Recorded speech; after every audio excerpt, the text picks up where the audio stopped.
welcome to content. I'll tell you a few things about Freikörperkultur, which was previously called nudity culture in Germany. So I've now read quite a few books about this, books that I will hand around as well.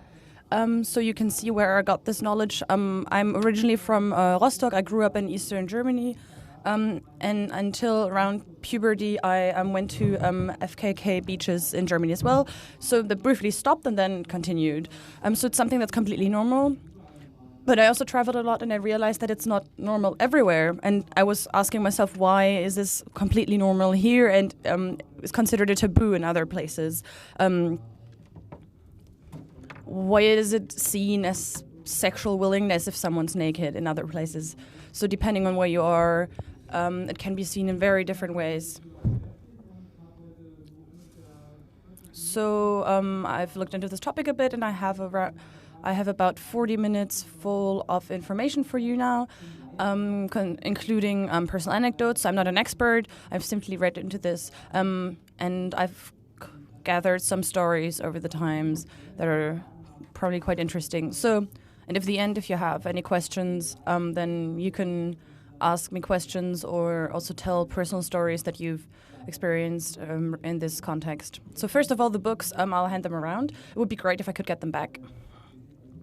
But you all look like you're probably going to return them. Okay, yeah, just pass them around. Well.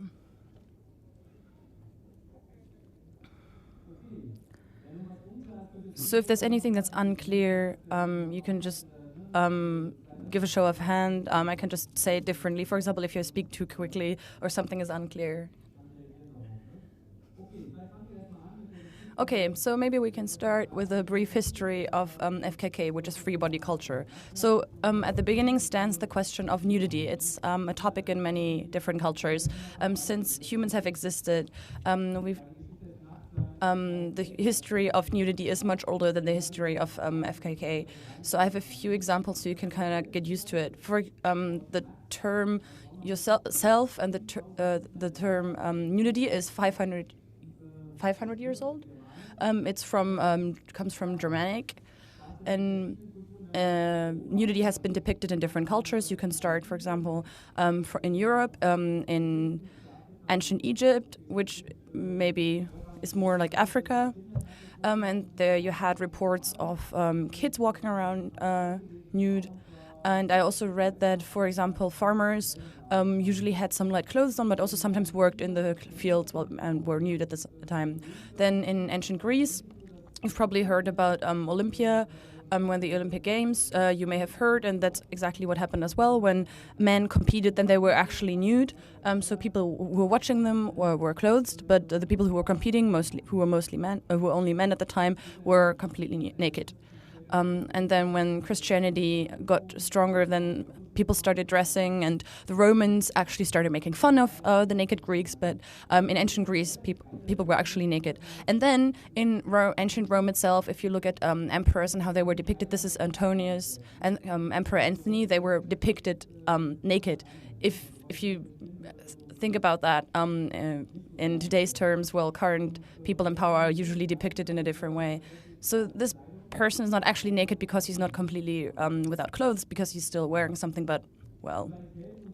And then if we look at the Celts and the Germanic people, there are also several sources and reports that the normal people simply went swimming in lakes and rivers and were completely naked. So there's naked swimming here. So there's quite a long tradition of this also here in Europe, and that went on for the whole of the Middle Ages. You also need to consider that whether the difference between the upper class and how they behave towards nudity and how the normal people behave towards nudity and which attitudes they had towards nudity. There's usually a difference. Also, then there was, well, Christianity. Some of you may know a bit about the history of Christianity, which spread further and further in ancient Rome. And then around the year 1100, it arrived in northern Germany as well, around here. So also the history of Christianity here in Eastern Germany and in Eastern Europe is not that old itself. And Christianity spreading also drove this idea of nudity as a taboo. For example, even if you look at the New Testament, there are pictures of Jesus, baby Jesus, naked, but nudity started being linked to sexuality.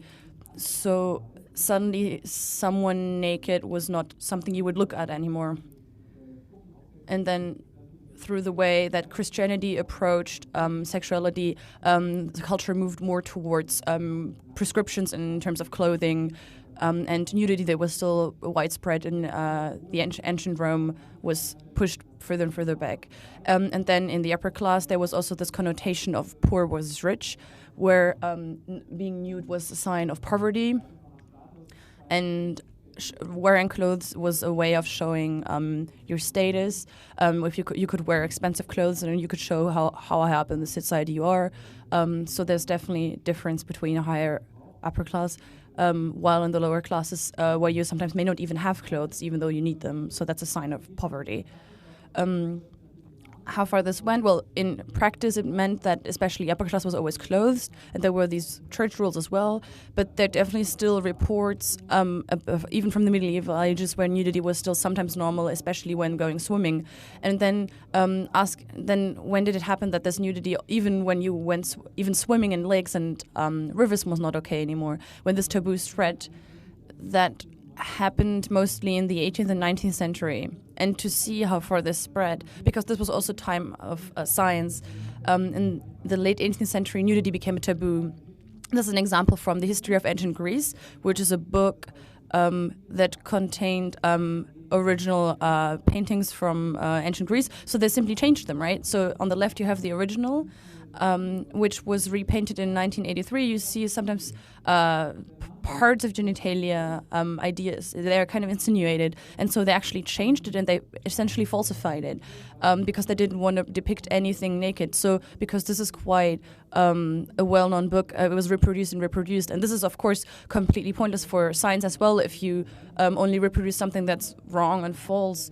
It makes sense to always reference the original source, because if you reference the original source, you may come to different conclusions when you look at the history of ancient Egypt. So the taboo spread quite far. Nevertheless, there was a development when the middle class started to develop, for especially here, where you had lots of lakes, also here in Eastern Germany, where the new middle class started going swimming, and they realized that they started to think about the air around lakes as being something that is good. At the same time, cities also started to develop. Capitalism developed. You had large cities that were dirty. You had slums on site where everyone was close together. And of course, if you were middle and upper class, well, you went out onto the sea, where you had fresh air. Doctors also started bringing seawater into houses where you went swimming naked, but inside your house, so it wasn't visible. But then people started talking about how lake water in itself was also something that was good. And then people started wearing swimming suits. They were actually whole body suits. Some of you may remember pictures from the Weimar Republic where even men are wearing suits from basically your hands to almost your ankles. Most of these were made of cotton. That's also very impractical when you went swimming. Okay. So that was swimming culture, and when swimming culture started, that's something that actually happened around here in the oldest lake pool close to Rostock. That's usually where the G8 meeting happened a while ago. So at the time, nudity was a complete taboo, and even essentially normal people who used to be able to go swimming naked in a season in lakes and in rivers couldn't do it anymore because there were laws that forbade that. Right? So simply going to the beach and lying there was expressively forbidden until the First World War. You couldn't simply go to the beach and couldn't simply spend time on the beach. That just didn't exist. So then the FKK movement itself, I already mentioned it's got something to do with industrialization. I also want to tell you just a few more things about the times and what the situation at the time was, just so you get an idea of how this links to the workers' movement as well, and why it's also something that's not only for the elites but also for the rest of the population. Around 1890, for Berlin, 10% of Berliners lived in cellars, essentially underground. So 10% of the population, 20% of people in Berlin shared a room with 6 people. There were actually rules that said that you couldn't have more than 6 people in a room, and they really had everything in this room. There was a whole family. Sometimes the beds were rented to other people when members of the family were working, so it was not only a family using this room. And working hours at the time, well, you've heard about that, 12 hours or more, 7 days a week. That was completely normal around 1870 until 1900. Lack of food, lack of nutrition. So despite industrialization increasing and them producing more food. So this image of the city as containing poverty and slums is also something that influenced people in the middle class, who were then horrified because of that. Oh, this is supposed to be civilization. And then this movement started where they started going back to nature, quote unquote, trying to go way back from civilization where everything was completely horrendous. So essentially going away from the cities again, and going back to the naked human as formed and created by nature was also part of this ideology and was central to this ideology. That's where this idea of FKK, free body culture, was created and where the first associations were formed. They also said it had something to do with health, taking care of your body. I've already mentioned some of the health aspects. Being outside, not being inside the smoky city, being inside the water, cleaning yourself. For example, if you know some of the old houses in Berlin or Leipzig in Eastern Germany, there was no bath. You simply washed yourself with water from a bowl. So that you just did that at a lake. You could actually spend time in the water, at least during summer. And then veganism and vegetarianism also came from this movement that was trying to reform people's life circumstances. Of course, there was a lot of criticism, especially more conservative circles were saying, well, being naked nudity is linked to sexuality, this whole Christian thinking that comes from Christianity. And they were saying, and they were countering basically a naked body. So the people who are part of this movement are always saying it doesn't have anything to do with sexuality, which of course also wrong in a way. But they were also very clever in the way they were defending it, because from talking about nudity culture, they then moved on towards free body culture, this term FKK. So they also didn't say that they were going swimming naked, but in a light dress. And the reasoning that they used was also very nice and very creative, because they said a naked body is much less sexual than a closed body, because if you're clothing your body, then you're making the body sexual. If you hide the body, it's only sexualized at that point. For example, when you're wearing shorts for swimming, if it's only down here around the crotch, then it also steers people's thoughts towards that area. Basically, just wearing clothes sexualizes the body, because being naked, then everything else is naked in the same way. Oh, another reason, of course, the FKK movement also didn't want any sexually aroused naked bodies. They said the standard is that the body is not sexually aroused. So they also said, well, there are all these things that you can hide beneath clothes, like, for example, an erection. That's something that you can't do when you're actually naked. So there simply is no erection, because especially because it would be even more visible if you're naked. And so that was kind of the discussion at the time on whether this is something that is appropriate or not. And here you can not really see that, but here you've got one room, a whole family. Here, kitchen area. It's not really very clear, but just to get an idea of how that was reality for a lot of people. So again, I already spoke about the bathing location at sea. It's only used by nobility and rich citizens, but normal people were excluded mostly. And even just because things are outlawed, it doesn't really mean it matters to people. And whether people are actually bathing nude somewhere in a village in Mecklenburg, nobody knows. But it was officially outlawed. So the working class and the farmers were not allowed to use these baths. And of course, they couldn't even afford to spend just one day there per year. I think the hotel is closed by now, but it used to be about 300 euros per night, and it is still a problem today who can afford what. And bathing suits, as I said before, is a full-body cotton suit.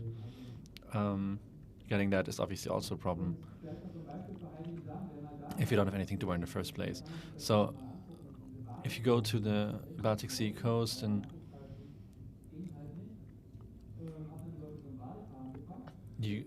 they put people into a kind of boat that they then pushed into the sea, so that they could then bathe inside an enclosed space. And then in Rostock in 1846, they actually built a public bath with two different areas, one for people of high standing and one for the lower classes. And obviously women aren't even in the picture here.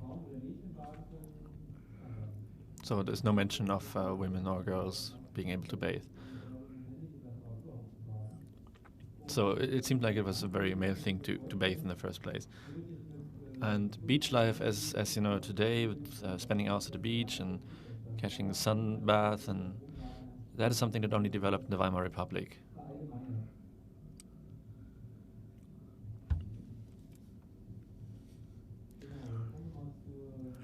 So let's talk more about the Weimar Republic. World War I has ended, and the Social Democrats were ruling. Censorship was abandoned. Lots of cultural changes, and then the communal life has exploded in the Weimar Republic. The surveillance of any kinds of clubs had ended, and that turned to the golden years of the FKK movement. They had lots of publications in the name. There were several movements sprung up, and they saw it as kind of life reform. So that covers the entire political breadth of the Weimar Republic, from the communists, the anarchists, social democrats, the centrists, all the way to the Nazis. All of them had people participating in the FKK culture, so some of them were organized in a more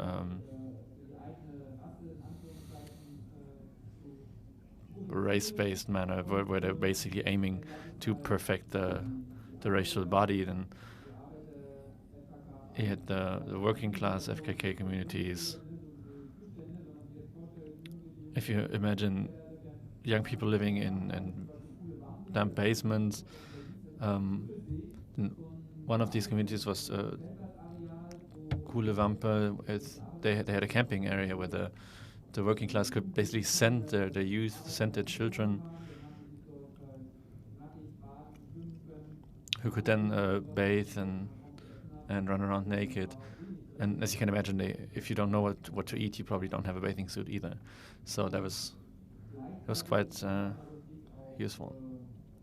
And at the same time, the Weimar Republic spawned the cooking, the Koch schools,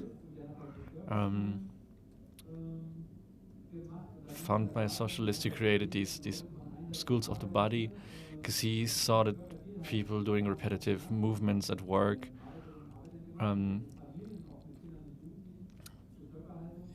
developed injuries, and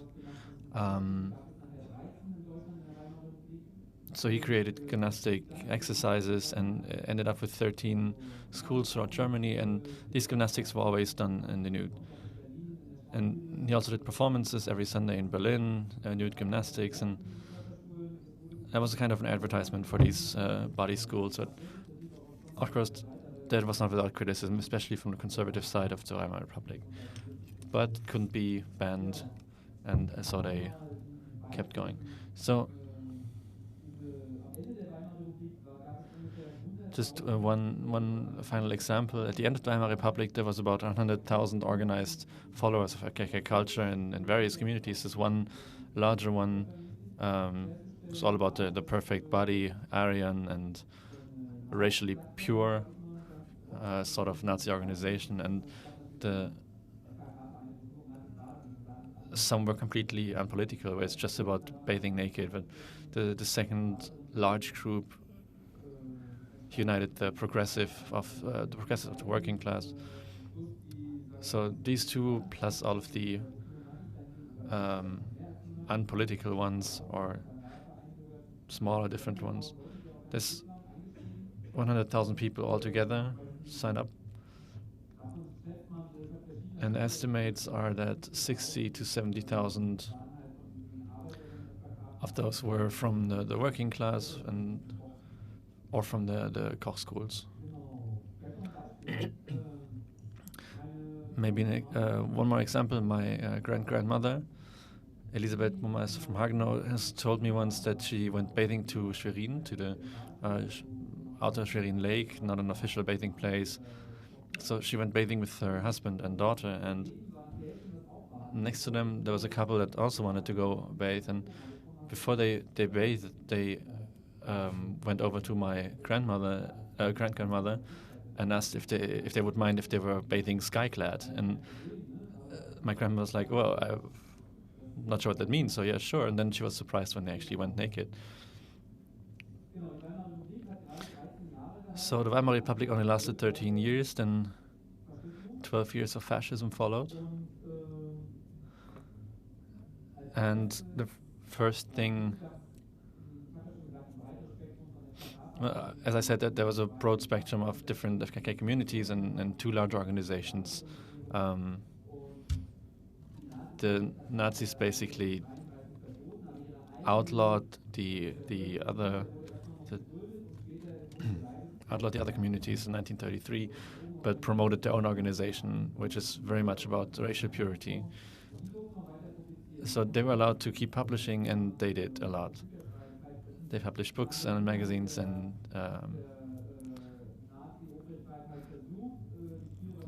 tried working within the Nazi rule, because at first it was outlawed. You weren't allowed to be naked outside at all,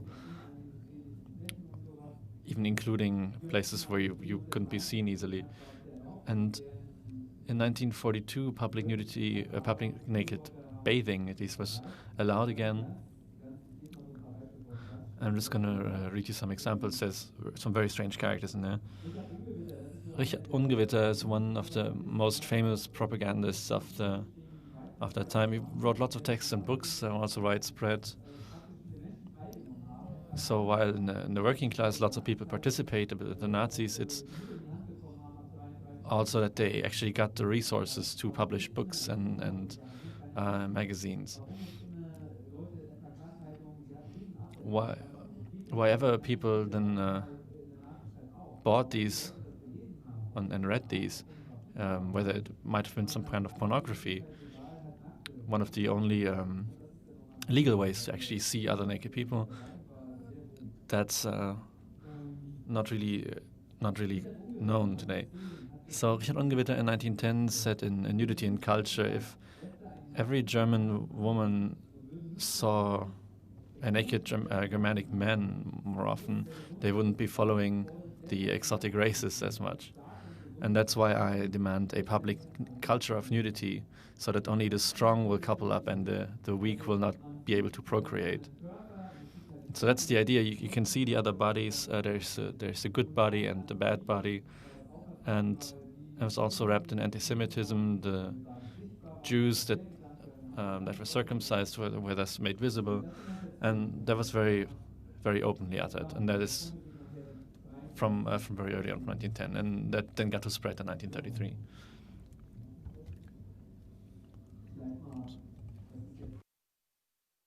So this is from one of these magazines about being close to nature and about something about design, about living your life in a way that's close to your race or appropriate for your races. These are quotes. So the Nazis were in power for 12 years. You know the results: worldwide destruction, millions dead. And in the end, on May 8th, 1945.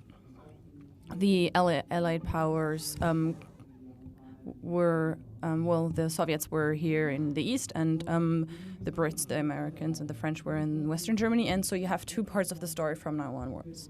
So in 1945, in Western Germany, FKK associations were founded again. So previous Nazis who were just left over could simply continue there as well. So there was no denazification, which was, there was some, but it wasn't quite as widespread and quite as thorough. Also, Adolf Koch, who created these body culture schools, also started doing that again. So he was a socialist, remember that. But nevertheless, in the time of Chancellor Adenauer, the societal climate was generally very conservative. So this went as far as FKK magazines being banned in 1953, something that existed without a problem in the Weimar Republic, right? So this was under laws for freedoms of the press. So similarly, for the body culture schools of Adolf Koch, they also disappeared in this climate. Because nudity was even more of a taboo than during the Weimar Republic. So magazines weren't able to depict naked adults in nature because they were scared of it harming young children. Of course, this was all Western Germany. Then in the 1968 and the 60s, everything changed. Also in the Federal Republic. So terms like free sexuality started appearing at the time, which also expanded this norm and expanded what was socially possible. Where you also had this movement where sexuality was suddenly started to be seen in a very different way, which also influenced legal rules. Nudity in public simply happened more often. Magazines were permitted again. There were movies about nudity. So nudity in itself was much more was possible in arts, culture, publications, much more so than before. Another last thing on this. So the more the bans disappeared, the more the organization of this movement also subsided, right? So the more this was permitted, the less people organized themselves as members of associations. Okay, so now about the German Democratic Republic and Eastern Germany, the GDR. So of course, after 1945, people there weren't terribly different than the ones in Western Germany had the same history. There was also denazification, maybe a bit more thorough than in Western Germany. But ultimately, there were also opponents to FKK there as well. And as opposed to Western Germany, these associations, FKK associations, couldn't be founded in the GDR because associations in the young GDR only had to be permitted by the state or just weren't allowed to be founded. But the strange thing is that these groups and these associations still existed, right? They still existed. So they weren't organized as official associations, but they still existed. They had buildings and rooms, but they still kept meeting, went swimming in the nude. So FKK also doesn't simply mean that you go swimming naked, right? It can mean different things. You can go hiking naked. You can cycle. You can simply walk around. So, for example, there was a problem when people simply went from the beach to the supermarket and were naked. And then, of course, there were people who also said, but it has to stop somewhere. So there were problems there because going shopping naked was completely normal for some and others got really upset about it. So there were also signs that said, for example, please put on bathing clothes when you go shopping. And then there was a very specific term that was used a lot by the Minister of the Interior, who said that FKK is an impression of capitalist decadence.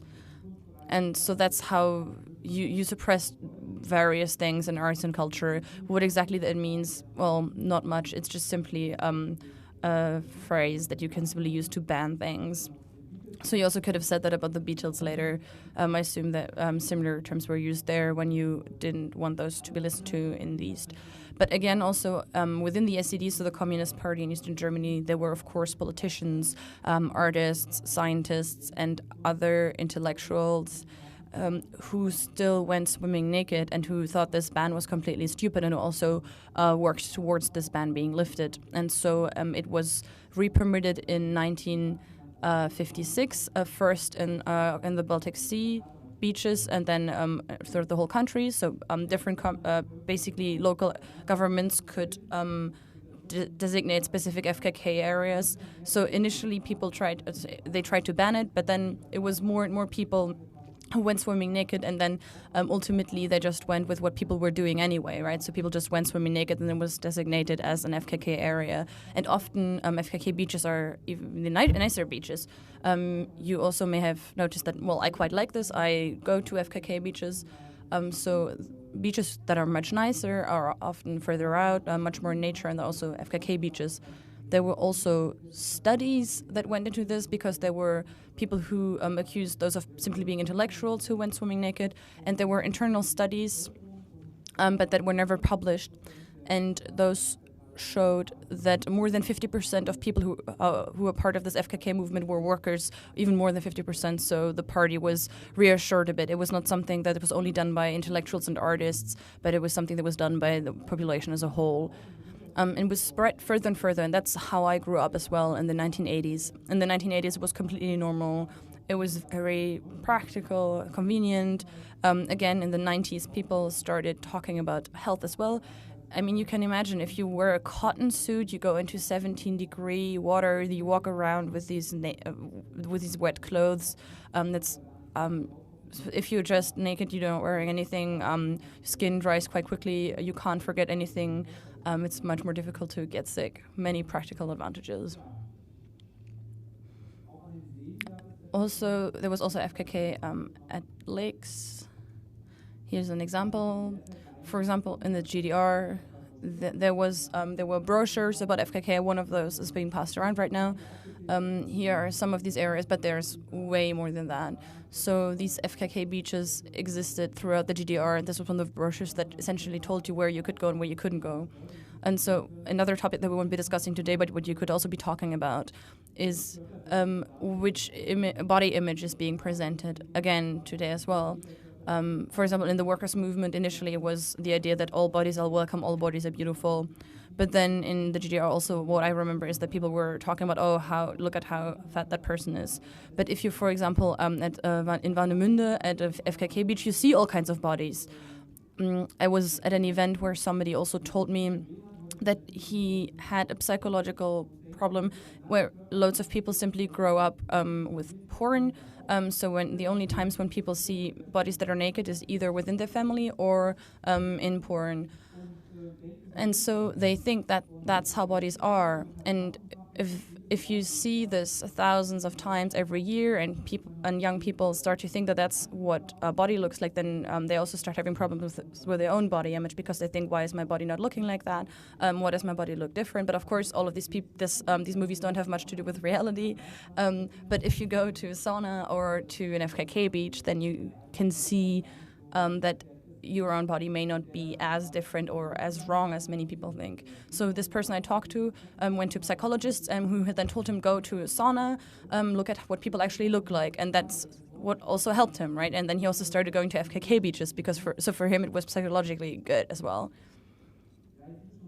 So this is already the end. Here was another.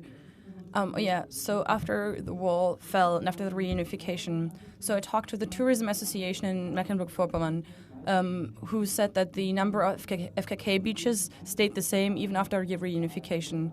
But then you also need to consider again that FKK beaches were basically created when people were bathing nude there. And often there are also mixed areas where people didn't really adhere to these signs, but now people tend to adhere to these signs more, right? So that if it says that something is not FKK, then they won't go. For example, recently I was swimming with friends who weren't wearing any tops, which is something that's fairly normal. And then there actually was a security guy who told my friend that she had to wear a top and couldn't have a naked upper body. So now we usually go to places where it's explicitly allowed. And this is something that simply didn't exist before. There are also reports that tourists who didn't know about this complained about this with local administrations because they saw naked people and there were naked people and that disturbed them. So we're getting close to the end. So being naked around bodies of water. If you want to go swimming naked, you can just simply do that everywhere. It's allowed everywhere. If you're close to water, nothing can happen to you. There's nothing that forbids you from doing that. Technically, you could also go shopping naked. But there's the general law on order, and there's some general clauses. So it's not explicitly forbidden, but something that may hurt people and their feeling for order, appropriateness, something that's completely, it's really, really vague because loads of things can disturb people and are things that people may not like. So there's a general rule where it's not really a problem close to bodies of water when you're not being watched. For example, if you're simply hiking or walking in a forest. But for example, I read a story about a jogger close to Cologne, a psychologist who went jogging naked, and he was always stopped by the police every single time. They arrested him, took him back, and kept him with them, and with reference to this general law of order, public order. And so he then sued them and really wanted to know from the judge where is the border, what can people see and what should not be seen. So this was in Cologne. So it's not really in German nationwide court, but so the judge said penis needs to be, basically genitalia need to be covered. So he took, so the psychologist started taking a sock and simply put it over his penis, and he went jogging. So that was okay legally. That was all right, and that's right now. That's legally. That's where it stops. So again, that's something that maybe it's also changed further. Legally, it's quite harmless. Usually, you just have to leave. The police tells you to go away. If you walk around naked, something that I've never done that, but people just police just tells you to go away. So a few more pictures. So there are loads of lakes around here as well. And one thing that I saw, that's it. Dear friends of nature, I just want to let you know that Kruselin, which is the lake, had people practicing free body culture around here, which is something that we still want to maintain. So basically they say you don't have to, but you need to be aware that there may be people who are naked. And simultaneously, there's also something in the direction of political protest.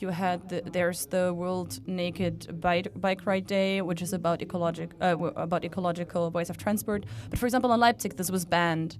So in Leipzig, you can't do that. You can't cycle naked. And nudity and protest.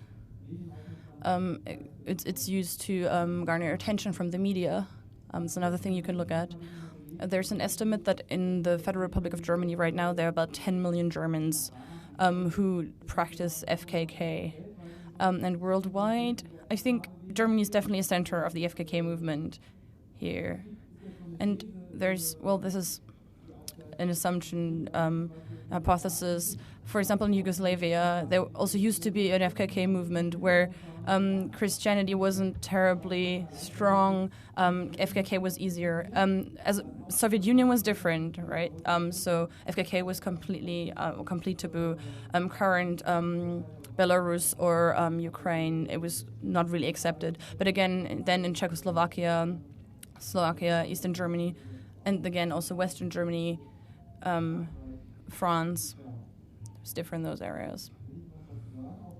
Anything else? Also for the Chancellor, Angela Merkel, she also used to go swimming naked during times of GDR. There used to be pictures of that.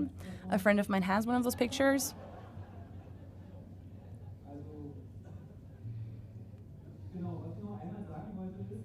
Oh, another thing I wanted to say, maybe the last thing, this problem about body norms, which you know from advertisements and porn. Of course, that is something that also is interesting when you look at history of FKK. What is a good body? What is something that is presentable? Who's the first person who gets naked? But as I said, sauna and general FKK culture at lakes, the good thing is that everyone can be naked. That's what I brought with me for you. And now I would be happy if there are any questions or stories. We have maybe 5 more minutes.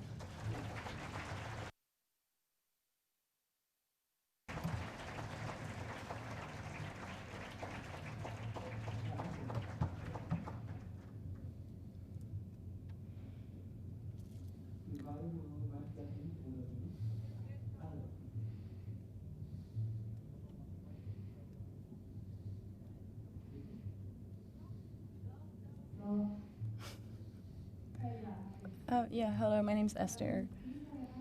When you talk about FKK, is it only about being naked, or is it also did you also meet when you were clothed during winter? So was it only about being naked, or? Nudity was a focus and is still a focus, and of course today it's usually when it's warm enough, but back then they just met in heated rooms in the body-cultural schools. It was all inside of rooms and also in private apartments.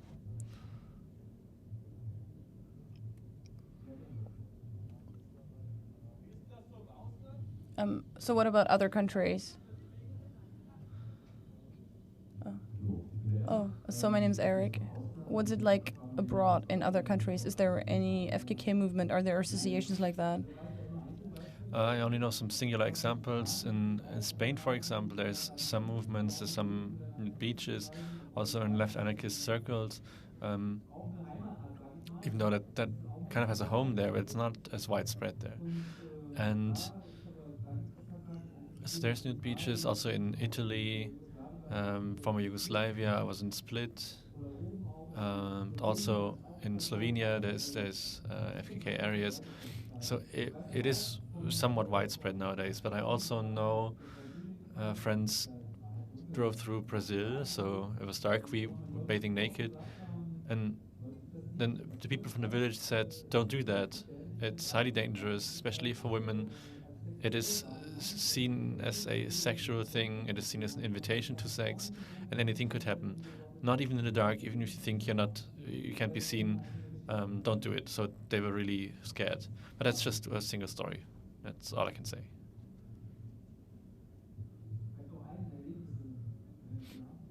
Maybe share some of your own experiences. Here to your right. Here, I'm waving at you. So my name's Firas. I'm not sure if this is a question, but I'm talking about, right now we're at a time where there's equality between men and women, but I noticed that we nevertheless are very different. So me as a man, which is something that I also know from male associations, male sexuality, when what you feel like towards a woman and when you want to advance towards her sexually, that works very differently from the way women work. So when I see many naked women, you also say, for example, when you're wearing something which may make it worse. But when I go dancing here, I'm constantly sexually aroused by beautiful femininity, and when I'm naked, then female nudity is triggering me heavily. Maybe you can talk about something about how this worked in the FKK culture, whether maybe men and women need different sexual signs to feel aroused towards not the other gender. Honestly, I haven't really thought about that. Maybe I once heard a very nice sentence that men are eye animals and women are ear animals. It's only something I heard. So for me, sometimes it's sufficient to see a naked woman for me to be sexually interested in her. So maybe that's not exactly a question, I just want to share this. And that's an aspect that I'm interested in personally. So there's got to be differences, but I don't really know very much about it. So the uncovered breast is perceived differently. The female breast is usually sexually connotated, while the male chest might be different with the gays. But you can see everything in a sexual light. So if you have some experience with sexuality, an ear can be sexual. There are also no shirt nor service areas here at Fusion. Maybe that's a different thing that you need to talk about in a different space.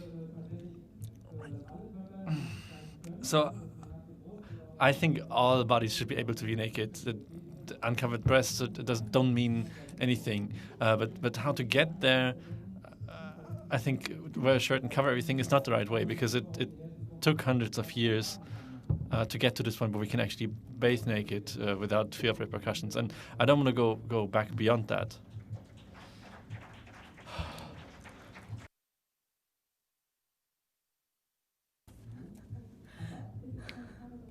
Oh, not a question. I just want to add something regarding the question regarding other parts that are not Germany.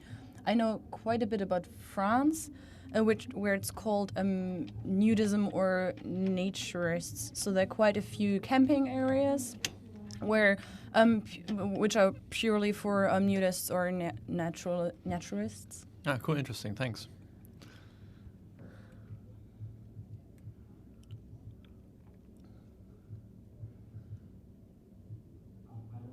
Hello. I have a question. Hello. You said that the people who initially instituted this FKK culture didn't think that it was linked to sexuality, but it was less sexual than wearing clothes. But at the same time, these magazines and FKK magazine had a massive publication for reasons that you briefly mentioned, potentially because it was some kind of pornography for people. So what led these people at the time to the assumption that this FKK culture was not linked to sexuality? I think one of the main reasons was political pressure. So there was pressure to disallow nudist culture, and especially with the argument that a naked body is, especially in the first place, a sexual body, and that is a form of sexual offering. And to prevent that kind of suspicion from even arising in the first place, they created an ideology. They put up taboos to try to prevent that thought. So many of the bylaws of these associations were very strict. For example, if a man showed up in sporting interaction, he would be thrown out. So they really try to distance themselves from this sexualization in order to progress on this topic, so that nudity in public would have fewer arguments against it. Maybe not because they're all convinced of this. Hello. So I just want to add something that I have this exact same experience. I also grew up on FKK beaches, and it doesn't really have anything to do with sexuality for me. But when I'm at a normal beach where people wear clothes, where I'm also uncomfortable getting rid of my clothes myself, and when I know that there is a separate FKK area, then I prefer going to that area to get naked and go swimming, because it's also, you triggered in a different way than if you're in an area where simply everyone's naked, rather than an area where lots of people are wearing clothes. So for me, that's not a sexual context at all. So it's also, I feel different sexual arousal. I don't have these problems about like thinking, oh, I'm allowed to look there and there. So I would also, based on my own experience, I would agree with what was just said.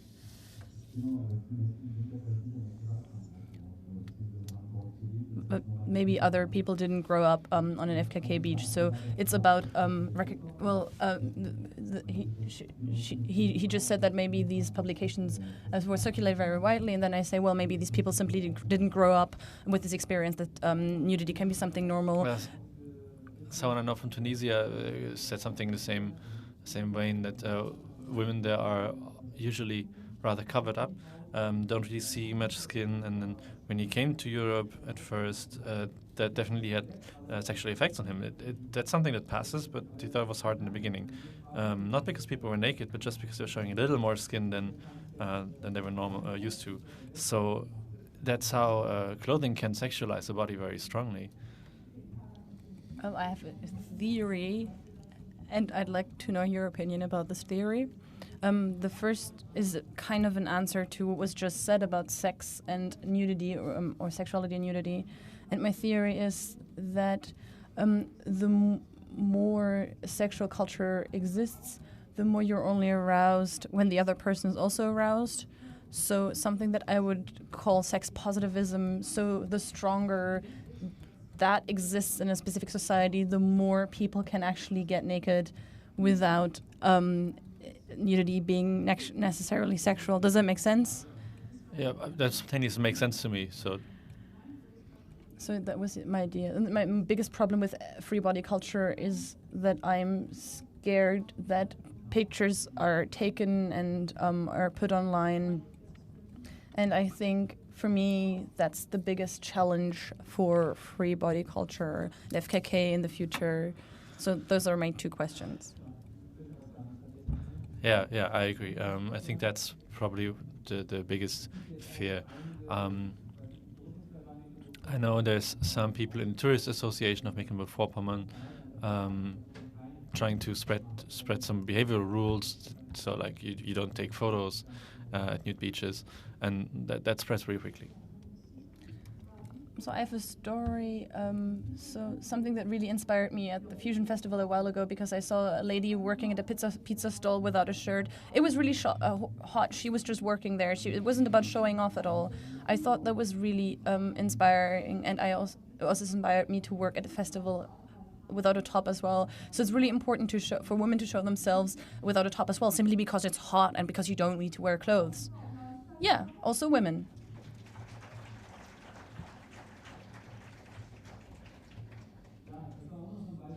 Yeah, that's another example that I had in one of these discussions.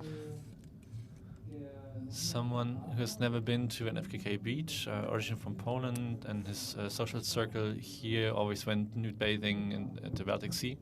And for him that was unthinkable a week before.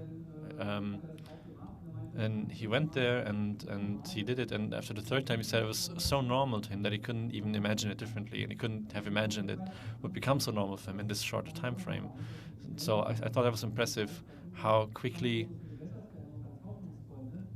this kind of taboo can change, and that also gives me hope for societal change. So if it's possible to change that so quickly, and maybe we can make more progress on other societal matters too. Here, my name is Xenia. So this is also basically just a story. I grew up in Rostock as well, also with FKK, completely normal for us as a family.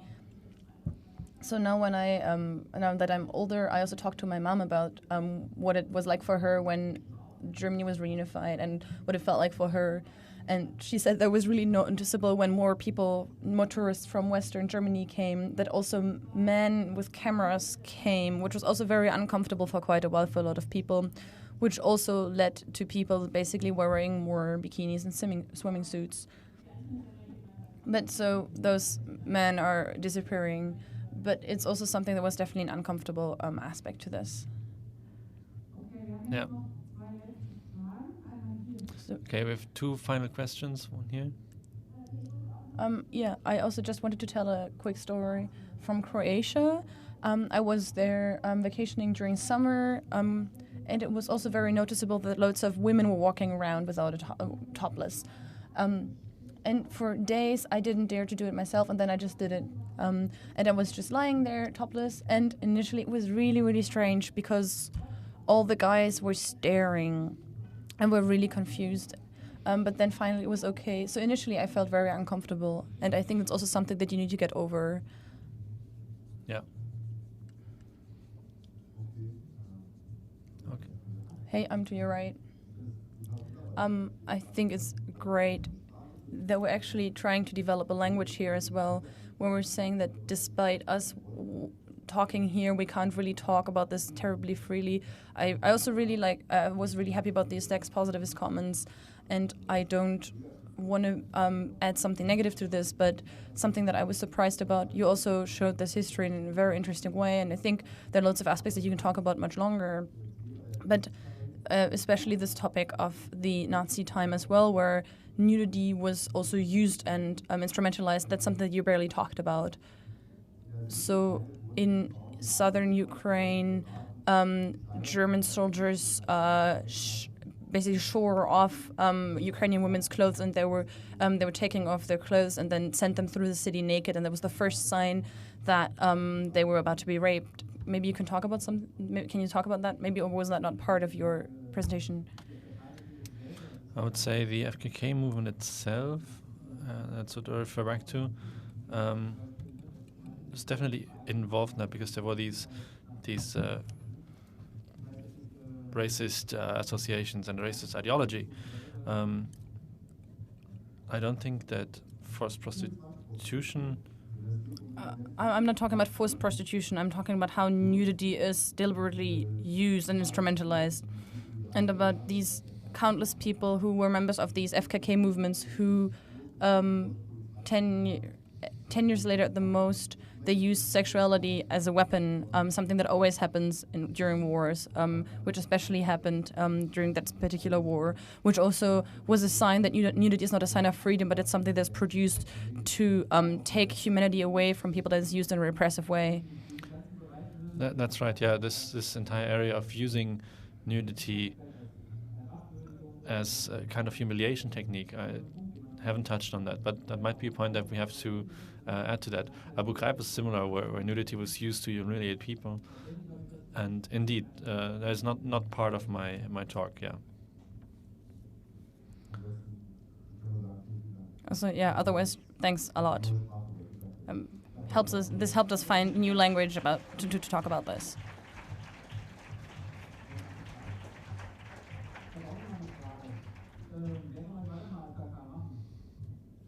I also have a question. Who of you did go nude bathing or out naked?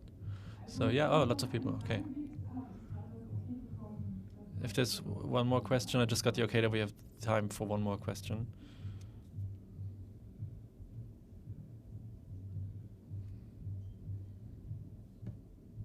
Hello. Okay, I'm Sophie here. You actually know me. It's actually not a question. I just want to tell a very brief story about which my mom told me, who also grew up in the GDR, and who told me about this from the GDR. And she told me that she only went to an FKK beach once, and she never went there again because she met her boss there. Okay. Yeah, that's it. Thanks for sharing the story.